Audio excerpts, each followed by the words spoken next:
Paper फुटीने उडाला विद्यार्थ्यांच्या भविष्याचा खेळ. पांढरकवड्यात युवा टायगर फोर्स आक्रमक. सोनम वांगचुक यांच्या आंदोलनाला जाहीर पाठिंबा. देशभरात वारंवार घडणाऱ्या परीक्षा पेपर फुटीच्या घटना, शिक्षण व्यवस्थेतील वाढत्या अनियमितता आणि विद्यार्थ्यांच्या भविष्याशी होत असलेल्या अन्यायाचा निषेध करण्यासाठी युवा टायगर फोर्सने आक्रमक पवित्रा घेतला आहे. पांढरकवड्यात युवा टायगर फोर्सच्या नेतृत्वाखाली उपविभागीय अधिकारी कार्यालयावर भव्य मोर्चा काढून तीव्र निदर्शने करण्यात आली. यावेळी शिक्षण व्यवस्थेतील त्रुटींवर सडकून टीका करत विद्यार्थ्यांच्या भवितव्याशी खेळ खपवून घेतला जाणार नाही असा इशारा देण्यात आलाय. शिक्षण व्यवस्थेत सुधारणा, परीक्षा प्रक्रियेत पारदर्शकता आणि विद्यार्थ्यांच्या हित संरक्षणासाठी ज्येष्ठ पर्यावरणवादी सामाजिक कार्यकर्ते सोनम वांगचुक यांनी सुरू केलेल्या आंदोलनाला या मोर्चाच्या माध्यमातून युवा टायगर फोर्ससह उपस्थित विद्यार्थी, पालक आणि विविध सामाजिक संघटनांनी आपला नैतिक पाठिंबा जाहीर केलाय. मोर्चामध्ये विद्यार्थी, पालक, शिक्षक, प्राध्यापक, सामाजिक व राजकीय संघटनेचे प्रतिनिधी मोठ्या संख्येने सहभागी झाले होते.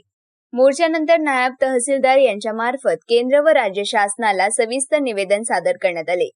विद्यार्थ्यांना न्याय, सुरक्षित आणि विश्वासार्ह परीक्षा व्यवस्था उपलब्ध करून देण्यासाठी शासनाने तातडीने प्रभावी निर्णय घ्यावे अशी मागणी यावेळी करण्यात आली. हे निवेदन पंतप्रधान, केंद्र शिक्षण मंत्री आणि मुख्यमंत्र्यांसह सर्व वरिष्ठ अधिकाऱ्यांना पाठवण्यात येईल असे आश्वासन प्रशासनाने दिले.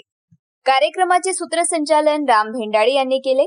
सभेदरम्यान युवा टायगर फोर्सचे अध्यक्ष मदन जिड्डेवार, माजी नगराध्यक्ष शंकरभाऊ बडे, बंडू सोयाम, शेतकरी नेते मोहन मामेडवार, कुमारी दीक्षा गुरनुले, सुषमा राजदीप, जयंत वासरीकर, प्राध्यापक प्रतीक्षा गुरनुले आणि राजेंद्र राजदीप यांनी शिक्षण व्यवस्थेच्या दुरावस्थेवर कठोर शब्दात ताशेरे ओढले. या आंदोलनात युवा टायगर फोर्सचे संयोजक अंकित नैताम, संजय झोटिंग, ज्येष्ठ पत्रकार नरेश भाऊ मानकर, अशोक बेले, अरुण डोंगशिनवार, नगरसेविका जयश्री आतिश शेंडे, अमर पाटील, मनोज भोयर, इकरम अली, मजिद बैलेम, राजू मुप्पीडवार, संतोष राऊत, नितीन इंगोले, अनिस पोसवाल, सागर व्यास, संतोष पेंढारकर यांच्यासह मोठ्या संख्येने नागरिक व विद्यार्थी उपस्थित होते. मारेगाव वार्ता वाजिद कुरेशी, पांढरकवडा, यवतमाळ.